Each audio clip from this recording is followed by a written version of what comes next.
In his final State of the Union, President Obama was talking about the need in our nation for a new politics. And he said, "We the people. Our Constitution begins with those three simple words. Words we've come to recognize mean all of the people, not just some." Now, when I heard that, as a Native man, I had to stop and ask when.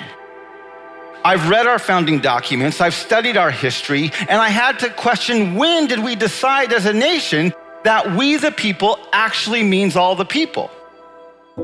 Literally 30 lines below the statement, all men are created equal, the Declaration of Independence refers to natives as merciless Indian savages, making it very clear the only reason our founding fathers used this inclusive term, all men, because they had a very narrow definition of who was actually human. Now, a few years later, our founding fathers wrote another document. They started this one with the words, "We the people of the United States."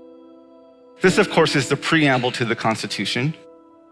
However, if you read just a few lines later, down to Article 1, Section 2, section of the Constitution that defines who is and who is not covered by this Constitution, the first thing you will note is it never mentions women.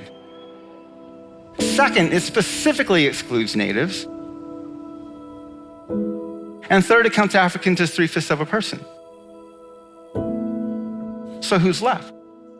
Well, white landowning men is who could vote. Now we have to ponder this for a moment. The reason our Constitution was written, the purpose of our Constitution is to protect the interests of white landowning men. So today we act shocked that women earn 70 cents to the dollar. This shouldn't shock us. Our Constitution is working. We act surprised that our prisons are filled with people of color. This shouldn't surprise us. Our Constitution is working. We act outraged that in 2010, the Supreme Court sided with Citizens United and rules that corporations now have the same rights to political free speech as individuals. This is what opens the door for super PACs, unlimited contributions to candidates.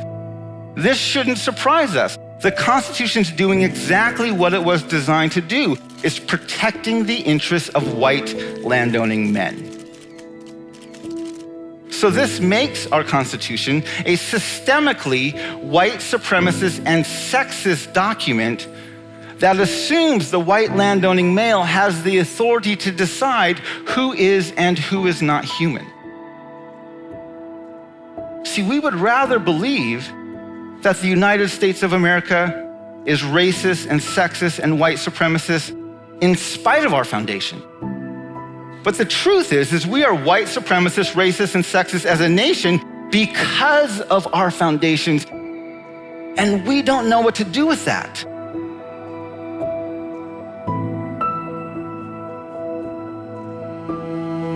There's an Aboriginal leader named George Erasmus, and he says where common memory is lacking, where people do not share in the same past, there can be no real community. If you want to build community, he says, you have to start by creating a common memory. I think this quote is brilliant, and it gets to the heart of our nation's problem with race, which is we don't have a common memory.